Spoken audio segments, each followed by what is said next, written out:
A lot of people are scared to overclock because they think that they're going to destroy their system. Today, we want to actually take a look at what it actually takes for you to ruin your PC with overclocking by having a sacrificial lamb involved. So today, we're going to be using my old school ASRock 970 Pro 3 motherboard, and in it we have the AMD FX, what is it called? This is the 9590?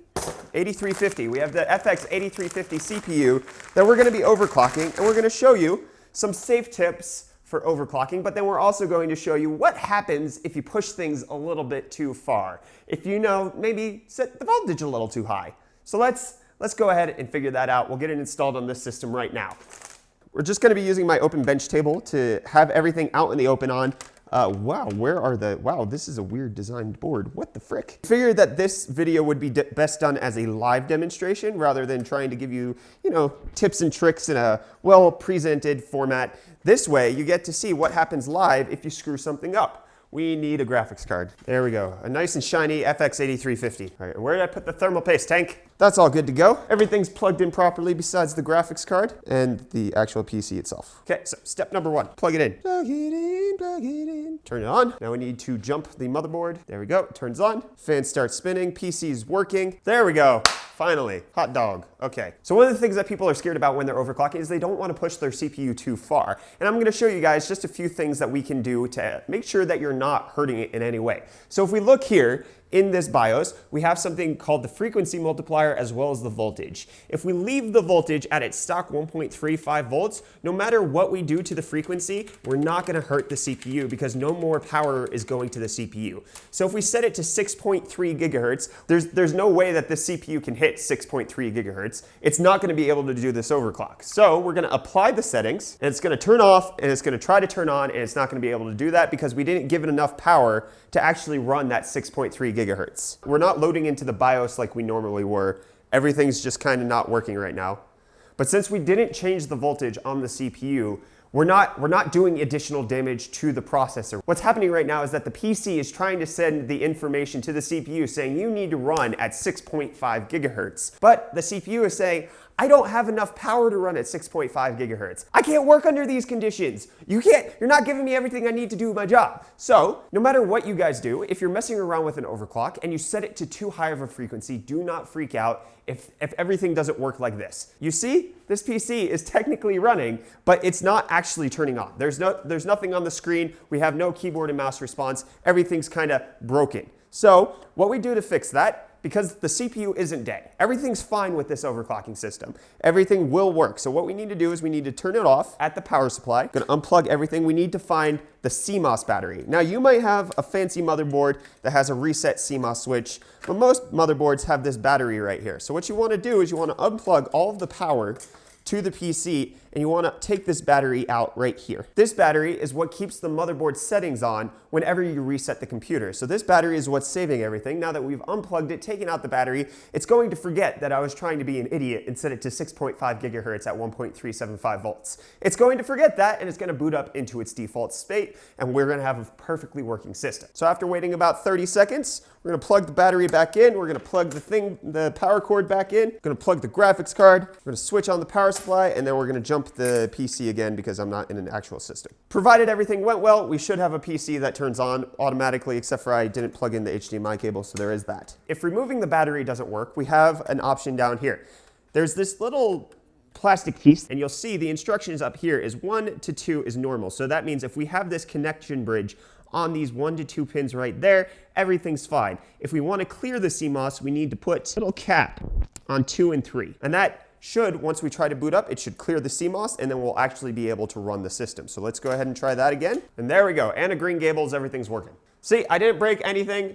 Yeah, it's saying that everything's reset because we cleared the CMOS. CMOS date time not set. We just need to load right back into the BIOS. There we go. That's one way to screw up your overclock, but still redeem it. You just have to reset the CMOS on everything with that. So we're now back into the BIOS. Everything's working properly. That overclocking, but not overvolting. There's nothing wrong with the system. It should work perfectly now. So now what we're gonna do is we're gonna make a mistake with overclocking, and we're gonna overvolt the CPU too far. So we're going to come down here. We're going to change the overclock. We're going to change it to, 4.2 gigahertz. That should be perfectly fine. But you see the CPU voltage is stuck at 1.275. Now, what's usually considered as safe voltage is anything about 1.4 and below. But what we're going to do is we're going to set it to 1.45, and that should actually load.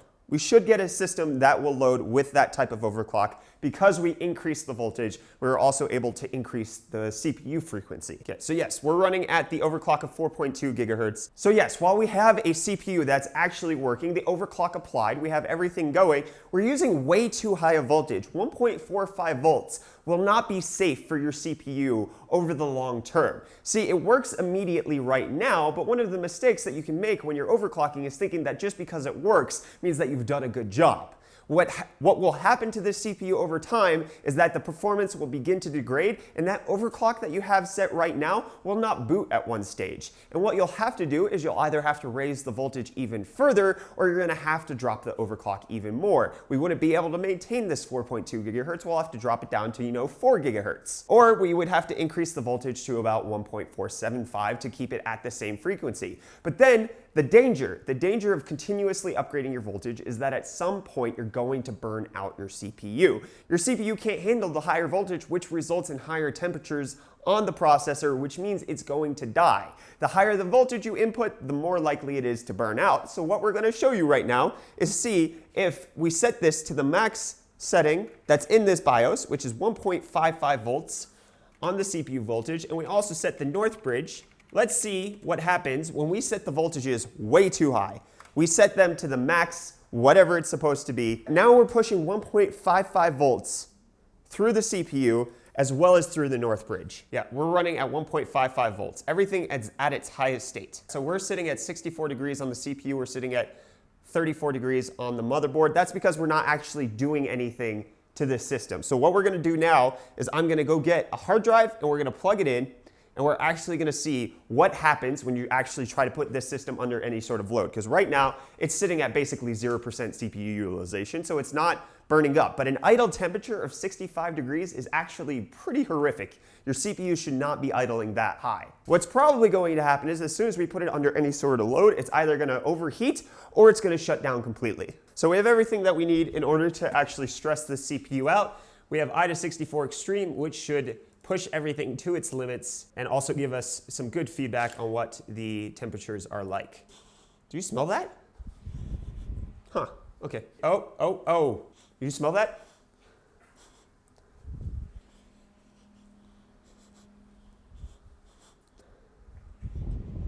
Dude, it smells. So that to me is the smell of incoming death on the CPU. So we're gonna start the stress test. We're not gonna stress the system memory. We're just gonna set the CPU, the FPU, and the cache.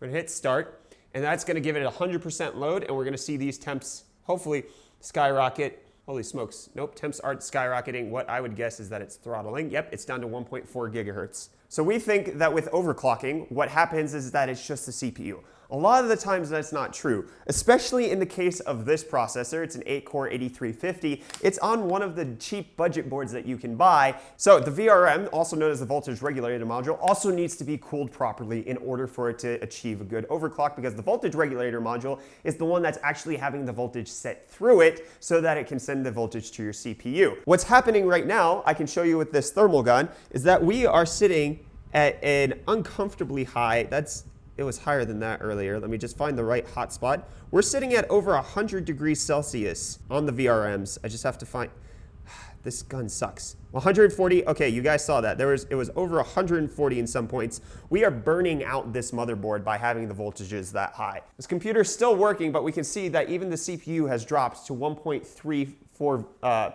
oh, it's going back up now. See, the temperature has gone down below 60, so it does allow the frequency to go higher. Thankfully, this is one of the protections that's built into most modern motherboards and CPUs, is that if it hits a certain temperature threshold, it will scale down the frequency so it doesn't keep burning itself out, which is what we're experiencing right now. It's at 60 degrees, but it's only running at 1.4 gigahertz. What would happen if we didn't have that is it would continue to run at 4.2 gigahertz, but then it would basically explode. The CPU is not burning itself up. It's only staying at 60 degrees Celsius. But these VRMs, 150 degrees is what I'm seeing right over here. The motherboard is basically burning itself out right now. 167, 168, That is potent. I wish we could communicate smell through YouTube, because holy, you smell that, right? That's rough. So the point of this video isn't to show you how to kill your PC, but it's actually to show you what the safeguards are that you need to take in order to make sure that your overclock is stable. Because a lot of times you think if the CPU is running properly, everything's good. And that's unfortunately not the case. The motherboard matters just as much as your CPU does. Oh, nope, now it's dropping. So that's actually what I was thinking. It's not the CPU thermal limiting itself, it's actually the motherboard that's having issues right now. Anything above 100 degrees is super scary. Nothing should be reaching that temperature on your PC. 94, 95. All of these are not okay. None of these temperatures are fine. It should not be running like this. You can see that the CPU is not thermal throttling itself, but eventually the clock speeds do drop down, and I think that has to do with the motherboard more than it does the CPU. So we're just gonna leave it for a little bit. We're gonna see how long this takes, because the thing with high voltage on a PC is that the voltage might not immediately kill your PC. If there's no voltage limit on your motherboard like there is on this one, we can only set it to 1.55 volts. If we could go as high as we possibly wanted to, then it could burn out immediately. We could just make it explode. But what we're seeing here is that the CPU, that there are protective limits built into this motherboard, and so what's gonna happen is it's going to die over time. It may even do so quickly. So let's give it 10, 20 minutes and come back to it and see where we are. Oh. We had an issue with loading in the Windows, apparently. Okay, so we had everything turned off. I'm kind of curious. Yeah, it turns right back on. Turns right back off. Okay. Turns right back on. If it comes from the motherboards, that shows people it's just as dangerous to screw up your motherboard voltage just as it is your CPU. Everybody's worried about the CPU voltage, but what can go wrong more often than not that's not being monitored is the actual motherboard. Because we looked at IDA64, this PC is not turning on now. We looked at IDA64 and it said that the CPU was running at, or the motherboard was running at 34 degrees, but we're actually measuring it and it's showing that it's getting up to 140. So while your reported temperatures might be okay, the actual temperatures might just be completely like out of whack, which is one of the things that we were seeing on the X299 motherboards when they launched earlier, was that the VRMs were getting way too hot even though the reporting says that they weren't. And so we were seeing downclocking on the CPUs with no understanding as to why. Okay, so this is not working anymore. We've officially bricked it. We put way too much voltage through everything. It is not turning on whatsoever. We can clear the CMOS again. We can unplug everything. We can try to do that. But my suspicion is that no, we did indeed kill everything by sending way too much voltage. It turned off while we were talking. It just straight up died. And now we have a PC that's not working properly. It should boot here. Did you guys hear that? It popped and then turned off. No power whatsoever. Yep, this PC appears to be dead. We didn't see any performance degradation. All we saw was that the PC just killed itself, turned itself right off, which can happen to anybody. Your PC just may not boot one day if you're actually trying to overclock because there's too much voltage trying to go through your components. There's a limit to how much your PC can take, but as we showed earlier in the video, the frequency isn't what hurts your CPU. You can set the frequency to 7 gigahertz on a processor. It's just not gonna boot. You're not gonna have any issues with setting things way too high that way. Try this one more time, see what happens. Plug that in, turn that on. There's no physical signs of damage. I can't see anywhere that, a VRM might have popped or the CPU might have died, but now we have a dead system. The only thing that I can't properly diagnose, because I don't have a spare 970 or 990 motherboard lying around, is whether or not it was the CPU that was killed or if it was the motherboard. Okay, so that was super uneventful, but that's kind of how PC hardware dies. It's not in a big pop or a big flash. There's no explosions, nothing immediately usually goes wrong. We did smell something burning up when we first started, but that could have just been the dust on the VRMs burning off. But regardless, this was to show you how not to overclock. There's plenty of tutorials out there that show you what to do, but this is a worst case scenario of what can go wrong. If you, one, don't follow the proper safety protocols, you make sure that the voltages are within spec and that you're not trying to kill your CPU by sending too much voltage through it. And then two, you actually have the proper hardware for overclocking. This motherboard would not be recommended for overclocking whatsoever because it has no cooling on the VRMs. And secondly, it's not meant to support an 8-core CPU, even though it says right here, supports 8-core CPUs. This particular motherboard is an actual piece of junk when it comes to overclocking the FX 8350, and we were seeing that even though we turned off the thermal limits on the CPU, what was happening is we were still getting thermal downclocking on the processor because the VRMs were overheating. And there's no way to measure that. There's no way to measure that unless you have a heat gun, unless you have a thermal probe. Everything says in the motherboard, in the BIOS, everything said that it was running smoothly. The CPU was at 60 degrees, and then the motherboard temp, wherever they're measuring motherboard temp, only said 34. But what we were doing was we were cooking the VRMs. They were running at 100 to 140 degrees Celsius, and now we have a dead system. So I hope you guys learned something from this how not to overclock guide. Let me know what your overclocking horror stories are. Did you ever set the voltage way too high? Have you tripped some protections that you probably should have followed in the first place? Let me know either down in the comments or over on Twitter. I am at UFDisciple. Be sure to smash that like button if you enjoyed this type of exploratory into what can go wrong. Subscribe to stay up to date on all of our tech-related content. If you're looking to pick up new PC parts because you burnt yours out from overclocking, or you're just in the market in general, you can use our Amazon affiliate code down in the video description to pick up whatever you're shopping for. It doesn't cost you a cent, but it helps us out a whole lot because we get a small kickback from your purchase. Anyways, I'm Brett with the UFDisciple channel. Thank you so much for watching, and I'll see you all in the next video. Cheers.